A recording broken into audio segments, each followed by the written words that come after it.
ওম শান্তি। আজকের তারিখ হলো 17 এপ্রিল 2021। প্রাত মুরলি। ওম শান্তি। বাপ দাদা মধুবন। আজকের মুরলিতে বাবা বলেছেন, মিষ্টি বাচ্চারা, বাবার কাছে যা কিছু আছে, সিদ্ধি, শব্দ, বক্ষর, তার শেষটুকু পর্যন্ত পুরোটাই তোমরা পেয়েছ। তোমরা সেগুলিকে ধারণ করো আর করাও। তো বাবা সব কিছু কিন্তু আমাদের বাচ্চাদের জন্যই করেছে, আর আমাদের সব কিছু বাবা আমাদের বাচ্চাদেরকে দিয়েছে। তো বাবা বলেছে, বাবার এই জ্ঞানটাকে তোমরা নিজের জীবনে ধারণ করো আর অন্য কেউ করাও। আজকে প্রশ্নতে বাবা বলেছেন, ত্রিকালদর্শী বাবা ড্রামার আদি মধ্য অন্তকে জানা সত্ত্বেও কালকের কথা আজ বলেন না কেন? তো শিব বাবা হলেন ত্রিকালদর্শী, যিনি 3 কালের জ্ঞান যিনি জানেন, আদি মধ্য অন্তের জ্ঞান থাকা সত্ত্বেও কিন্তু বাবা আমাদের সব কথা কিন্তু বলে না, কালকের কথা আজকে আমাদের বলে না। তো বলছে কেন, তার কারণ কি? তো উত্তরে বাবা বলেছেন, বাবা বলেন, বাচ্চারা, আমি যদি আগে থেকেই বলে দিই তাহলে তো ড্রামার আর মজাই থাকবে না।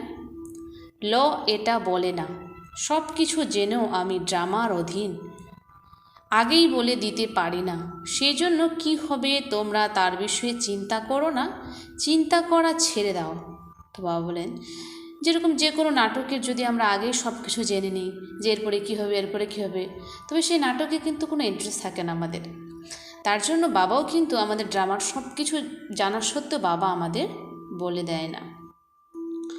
আর বাবা বলছেন, কোনো কিছুতে তোমরা চিন্তা করবে না, সব কিছু বাবার উপরে ছেড়ে দাও। তো বাবা বলে, চিন্তা নেই, চিন্তন করো। গীত বাবা বলেছেন, মরণ তোমারই পথে। ওম শান্তি। ইনি হলেন পারলৌকিক আত্মাদের পিতা। আত্মাদের সাথেই কথা বলেন, তাদেরকে বাচ্চারা বলে কথা বলার প্র্যাকটিস হয়ে যায়। শরীর যদিও কন্যার, কিন্তু সব আত্মারাই তো হলেন বাচ্চা। সব আত্মারে হলাম আমরা বাচ্চা, সব আত্মারই হলো উত্তরাধিকারী, অর্থাৎ উত্তরাধিকার নেওয়ার অধিকারী। বাবা এসে বলেন, বাচ্চারা, তোমাদের প্রত্যেকের অধিকার রয়েছে উত্তরাধিকার নেওয়ার। অসীম জগতের পিতাকে অনেক অনেক স্মরণ করতে হবে, এতেই তো পরিশ্রম রয়েছে। বাবা পরম ধাম থেকে এসেছেন আমাদেরকে পড়াতে। সাধু সন্তরা তো নিজেদের বাড়ি থেকে আসে বা কেউ কোনো গ্রাম থেকে আসে, বাবা তো পরম ধাম থেকে এসেছেন আমাদেরকে পড়াতে। এ কথা কারোরই জানা নেই। অসীম জগতের পিতা তিনি, সে পতিত পাবন গডফাদার, তাকে ওশান অফ নলেজও বলা হয়। অথরিটি তো তিনি। কি এই নলেজ? ঈশ্বরীয় নলেজ। বাবা হলেন মনুষ্য সৃষ্টির বীজরূপ, সচ্চিৎ আনন্দ স্বরূপ। তার মহিমা অনেক উচ্চ, ওনার কাছে এই সব সমস্ত কিছুই রয়েছে। কারো নিজের দোকান থাকলে বলবে, আমার দোকানে এই ভ্যারাইটি আছে। বাবাও বলেন, আমি হলাম জ্ঞানের সাগর, আনন্দের সাগর, শান্তির সাগর, আমার কাছে এই সব কিছু মজুদ আছে। তো বাবা হলেন জ্ঞানের সাগর, আনন্দের সাগর, শান্তির সাগর, বাবার কাছে সব কিছুই মজুদ আছে। আমি সঙ্গমে আসি ডেলিভারি করতে, যা কিছু আমার কাছে আছে সব ডেলিভারি করে দিই। তারপর যে যতটুকু ধারণ করবে বা যতখানি পুরুষার্থ করবে, বাচ্চারা জানে বাবার কাছে কি কি আছে, আর অ্যাকুরেট জানেন তিনি। আজকাল নিজের শেষ পর্যন্ত কি আছে কেউ বলতে চায় না, কিন্তু কোথায় আছে? কারো ধন যাবে ধুলায় মিশে, এই সব কিছুই হলো এখানকার বিষয়। আগুন লাগলে সব শেষ হয়ে যাবে। রাজাদের নিজেদের রাজমহলের ভিতরে বড় মজবুত গুহা বা কুঠুরি থাকে। যতই ভূমিকম্প ইত্যাদি হোক না কেন, ভয়ঙ্করভাবে আগুনও লাগুক না কেন, তবু তার থেকে বেরিয়ে আসতে পারে। তোমরা বাচ্চারা জানো যে এখানকার কোনো জিনিসই ওখানে সত্যযুগে কাজে আসে না। খনিগুলিও আবার নতুন করে ভর্তি হয়ে যাবে, সায়েন্সও রিফাইন হয়ে আমাদের কাজে আসে। বাচ্চারা, তোমাদের বুদ্ধিতে এখন সমস্ত জ্ঞান রয়েছে। বাচ্চারা জানে যে আমরা সৃষ্টির আদি মধ্য অন্তকে জানি, আর বাকি শেষে যতটুকু রয়েছে সেটাকে আমরা জেনে যাব। বাবা আগে থাকতেই কেন বলে দেবেন? বাবা বলেন, আমিও ড্রামার অধীন। যে জ্ঞান এখনো পর্যন্ত তোমরা পেয়েছ সেটাই ড্রামার মধ্যে লিখিত রয়েছে। যে সেকেন্ড অতিবাহিত হয়ে গেছে তাকে ড্রামা মনে করতে হবে। বাকি যা কিছু কালকে হবে সেটা পরে দেখা যাবে। কালকের কথা আজকে বলা যাবে না। এই ড্রামা রহস্যকে মানুষ বুঝতে পারে না। কল্পের আয়ু কত লম্বা চওড়া লিখে দিয়েছে। এই ড্রামাকে বোঝার জন্য সাহসের প্রয়োজন। আম্মা মরলেও হালুয়া খাওয়া, ড্রামা জ্ঞানের পয়েন্ট স্মরণ করে নিশ্চিন্ত থাকা। তো বাবা বলেছিলেন, যখন ব্রহ্মা বাবার যে যুগল যশোদা মাতা যখন শরীর ছাড়েন, তখন তার যে মেয়ে নির্মল শান্তা দাদি তিনি কাঁদছিলেন। তখন বাবা বলেছিলেন কি, আম্মা মারে তো হালুয়া খাও, বিবি মারে তো হালুয়া খাও। অর্থাৎ সে হালুয়া নয়, এখানে হালুয়া বলতে বাবা ড্রামা আর জ্ঞানের পয়েন্টকে স্মরণ করে আমাদের নিশ্চিন্ত থাকতে হবে।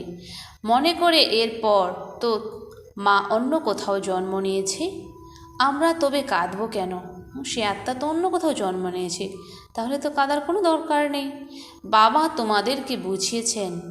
সংবাদপত্রে তোমরা লিখতে পারো, এই প্রদর্শনী আজ থেকে 5000 বছর পূর্বে এই তারিখে এই স্থানে এভাবে হয়েছিল। এই ওয়ার্ল্ডের হিস্ট্রি জিওগ্রাফি রিপিট হচ্ছে, এভাবে লিখে দেওয়া উচিত। এটা তো জানা কোথায় যে এই দুনিয়ার আর কিছুই দিনই বাকি রয়েছে, এই সব খতম হয়ে যাবে। আমরা তো পুরুষার্থ করে বিক্রমাজিত হয়ে যাব।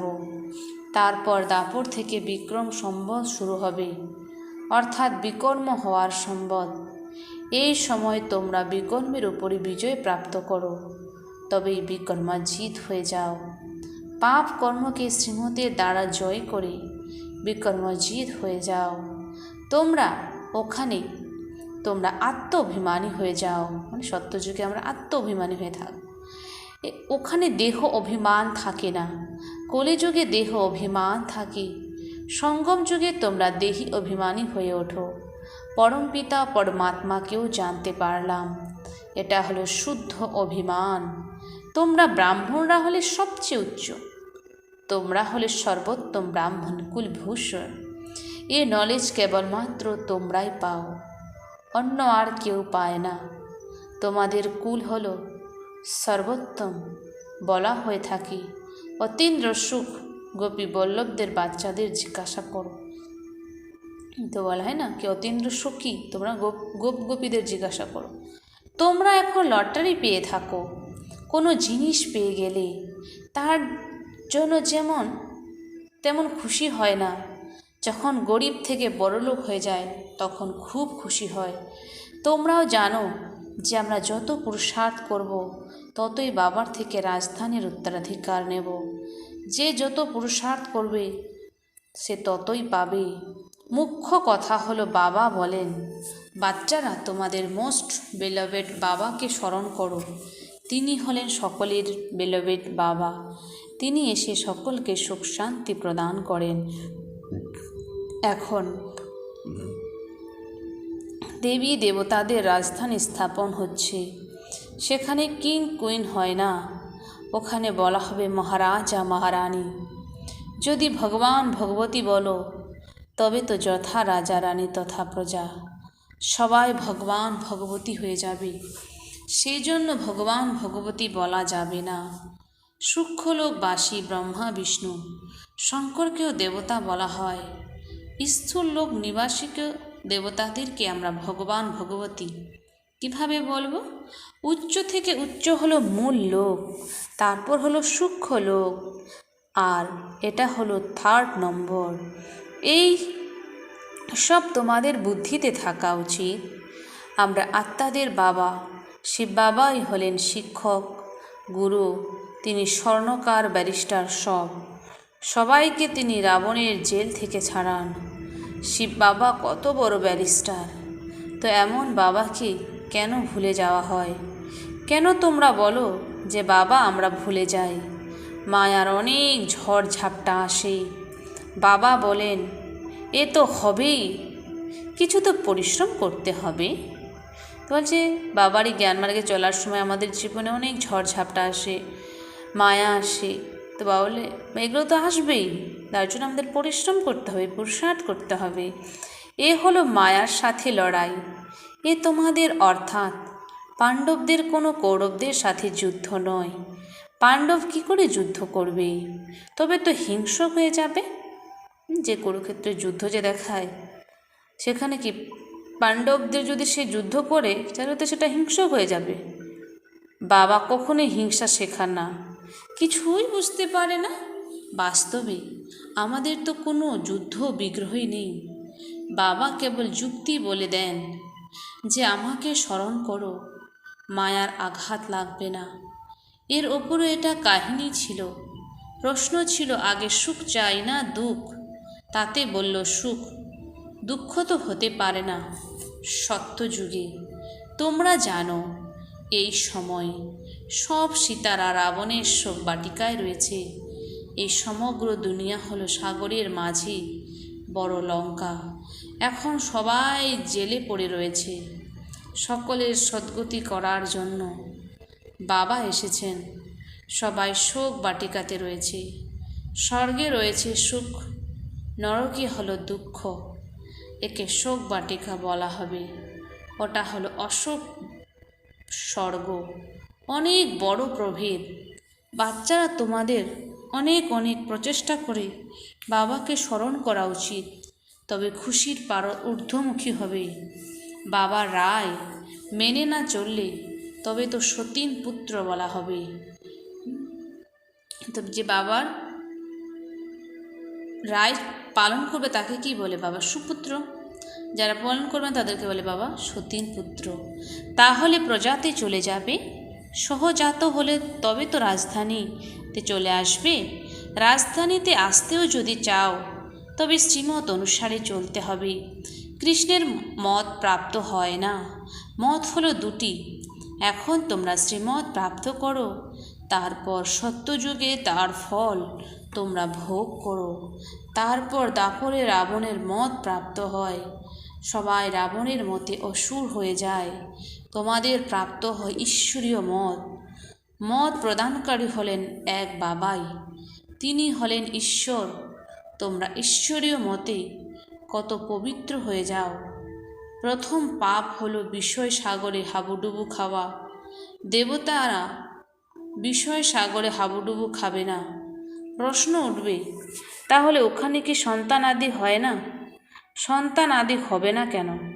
সেটা হলো ওয়াইসলেস দুনিয়া, সম্পূর্ণ নির্বিকারী। সেখানে এরকম কোনো বিকার হয় না। বাবা তোমাদেরকে বুঝিয়েছেন দেবতারা কেবল আত্ম অভিমানী হয়, পরমাত্মা অভিমানী হয়, পরমাত্মা অভিমানী নয়। তোমরা আত্ম অভিমানীও হও, পরমাত্মা অভিমানীও।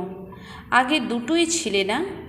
সত্যযুগে পরমাত্মাকে তারা জানে না, আত্মাকে জানে যে আমরা আত্মারাই পুরনো শরীর ছেড়ে আবার নতুন শরীর নেব। আগে থাকতেই তারা বুঝতে পেরে যায় এখন নতুন নিতে হবে। সন্তান জন্মানোর পূর্বে সাক্ষাৎকার হয়ে যায়। যোগ বলের দ্বারা তোমরা বিশ্বের মালিক হয়ে যাও। তাহলে যোগ বলের দ্বারা কি বাচ্চা জন্মাতে পারে না? যোগ বলের দ্বারা তোমরা যে কোনো জিনিসকে পবিত্র বানিয়ে ফেলতে পারো, কিন্তু তোমরা স্মরণ করতে ভুলে যাও। কারো আবার অভ্যাস হয়ে যায়। অনেক সন্ন্যাসীও আছে যারা আহারের বিষয়ে অত্যন্ত সতর্ক। তারা সেই সময় অনেক মন্ত্র উচ্চারণ করে তবে আহার গ্রহণ করবে। তোমাদেরকেও তো আহারের বিষয়ে সতর্কীকরণ দেওয়া আছে। মাছ মাংস মদিরা কোনো কিছুই তোমরা খাবে না। তো বাবা বলছে মাছ মাংস মদিরা তোমরা কোনো কিছুই খাবে না, তোমরা তো দেবতা হবে, তাই না? দেবতারা কখনো নোংরা জিনিস খায় না, তো এইরকম পবিত্র হতে হবে। বাবা বলেন আমার দ্বারা তোমরা আমাকে জানলে পরে তোমরা সব কিছু জেনে যাবে, তারপর আর কিছু জানার বাকি থাকবে না। সত্যযুগে তারপর পড়াশুনো অন্যরকম হয়। এই মৃত্যুলোকের পড়াশোনার এখন হলো সমাপ্তি। মৃত্যুলোকে সকল কারবার সমাপ্ত হয়ে এরপর অমরলোকের শুরু হবে। বাচ্চাদের এতখানি নেশা থাকা উচিত, অমরলোকের মালিক ছিলে তোমরা। বাচ্চারা তোমাদের অতীন্দ্র সুখ, পরম সুখে থাকা উচিত। আমরা বাচ্চারা হলাম পরমপিতা পরমাত্মার সন্তান বা স্টুডেন্ট। আমরা পরমপিতা পরমাত্মা আমাদেরকে এখন গৃহে ফিরিয়ে নিয়ে যাবেন, তাকে পরমানন্দ বলা হয়। সত্যযুগে এসব কিছুই হয় না, এইসব এখন তোমরা শুনে থাকো। এই সময় তোমরা হলে ঈশ্বরীয় ফ্যামিলির। এখনকারই প্রশস্তি রয়েছে, অতীন্দ্র সুখের কথা গোপ গোপীদেরকে জিজ্ঞাসা করো। পরমধামের বাসিন্দা বাবা এসে আমাদেরকে বাবা, টিচার, গুরু হন। 3 রূপে সেবা করেন, কোনো রকমের অভিমান অহংকার রাখেন না। তিনি বলেন আমি তোমাদের সেবা করে তোমাদেরকে সব কিছু দিয়ে নির্বাণ ধামে গিয়ে বসে যাব, তাহলে সার্ভেন্ট হলাম না? ভাইসরয় প্রমুখরা সব সময় স্বাক্ষর করার সময় তো ওবিডিয়েন্ট সার্ভেন্ট রাখে। বাবাও হলে নিরাকার নিরহংকারী, কিভাবে বসে পড়ান? এত উচ্চ পড়াশোনা আর কেউ পড়াতে পারে না, এত এত পয়েন্টস কেউ দিতে পারবে না, মানুষ তো জানতেই পারে না। এনাকে কোনো গুরু এসব শেখায়নি। গুরু থাকলে তো অনেকের থাকতো, কেবল একজনের হয় কি? এ বাবাই পতিদেরকে পবিত্র বানান। আদি সনাতন দেবী দেবতা ধর্মের স্থাপনা করছেন তিনি। বাবা বলেন আমি কল্পের সঙ্গম যুগে এসে থাকি। বলা হয় না বাবা আমরা কল্প পূর্বেও মিলিত হয়েছিলাম। বাবা এসে পতিদেরকে পবিত্র বানাবেন। 21 জন্মের জন্য তোমাদের অর্থাৎ বাচ্চাদের আমি পবিত্র বানাই। তো এইসব ধারণা করা উচিত, তারপর বাবাকে জানানো উচিত বাবা কি বুঝিয়েছেন। বাবার কাছ থেকে আমরা 21 জন্মের উত্তরাধিকার প্রাপ্ত করি। একথা স্মরণে থাকলে তখন মনে খুশিও থাকবে। এ হলো পরম আনন্দ, মাস্টার, নলেজফুল, ব্লিসফুল। এসব বরদান বাবার থেকে এখন তোমাদের প্রাপ্ত হয়। সত্যযুগে তো বুদ্ধ হবে, তো বলছি সত্যযুগে আমরা রয়্যাল বুদ্ধ হব, সেখানে কোনো জ্ঞান থাকবে না। এই লক্ষ্মী নারায়ণের তো কোনো নলেজই নেই, তাদের যদি থাকতো তবে পরম্পরা অনুসারে চলে আসতো। তোমাদের মতো পরম আনন্দ দেবতাদের হতে পারে না। তো বলছে আমাদের মতো পরম আনন্দ যে আমরা বাবাকে পেয়েছি, এটা কিন্তু দেবী দেবতারও হতে পারে না। আচ্ছা, ধারণার জন্য মুখ্য সার 1 নম্বরে বাবা বলেছেন দেবতা হওয়ার জন্য খাদ্য পানীয়ের বিষয়ে অনেক শুদ্ধি রাখতে হবে। তো বলছে আমরা দেবতা হতে চলেছি, তার জন্য খাদ্য পানের উপরে আমাদের অনেক শুদ্ধিকরণ রাখতে হবে। এ বিষয়ে অত্যন্ত বুঝে শুনে চলতে হবে। যোগ বলের দ্বারা খাবারকে দৃষ্টি দিয়ে শুদ্ধ বানিয়ে স্বীকার করতে হবে। 2 নম্বর, পরমপিতা পরমাত্মার আমরা সন্তান বা স্টুডেন্ট। তিনি আমাদেরকে এখন আমাদের প্রকৃত নিকেতনে নিয়ে যাবেন। এই নেশাতে থেকে পরম সুখ, পরম আনন্দের অনুভব করতে হবে। বরদান, নিজের টেনশনের উপরে অ্যাটেনশন দিয়ে বিশ্বের টেনশনকে সমাপ্তকারী, বিশ্ব কল্যাণকারী ভব। স্পষ্টীকরণ, যখন অন্যদের উপরে অধিক অ্যাটেনশন দাও তখন নিজের ভিতরে টেনশন চলতে থাকে। সেই জন্য বিস্তার করবার পরিবর্তে সার স্বরূপে স্থিত হয়ে যাও। কোয়ান্টিটির সংকল্পগুলোকে সমাহিত করে নিজের কোয়ালিটির সংকল্প করো। আগে নিজের টেনশনের উপরে অ্যাটেনশন দাও, তখন বিশ্বে নানান প্রকারের যে সব টেনশন রয়েছে সেগুলোকে সমাপ্ত করে বিশ্ব কল্যাণকারী হতে পারবে। আগে নিজেকে নিজে দেখো, নিজের সার্ভিস প্রথমে ফার্স্ট। নিজের সার্ভিস করলে তখন অন্যদের সার্ভিস সততই হয়ে যাবে। তোমাদের নিজের সার্ভিস করো, নিজেকে পরিবর্তন করো, তবেই আমরা অন্যকে পরিবর্তন করতে পারবো। স্লোগানে বাবা বলেছেন, যোগের অনুভূতি করতে হলে দৃঢ়তার শক্তির দ্বারা মনকে কন্ট্রোল করো। তো বলছি, যদি আমরা যোগের অনুভূতি করতে চাই তাহলে দৃঢ়তার শক্তির দ্বারা আমাদের মনকে কন্ট্রোল করতে হবে। ওম শান্তি। ধন্যবাদ বাবা আজকের এই মিষ্টি মুরলির জন্য।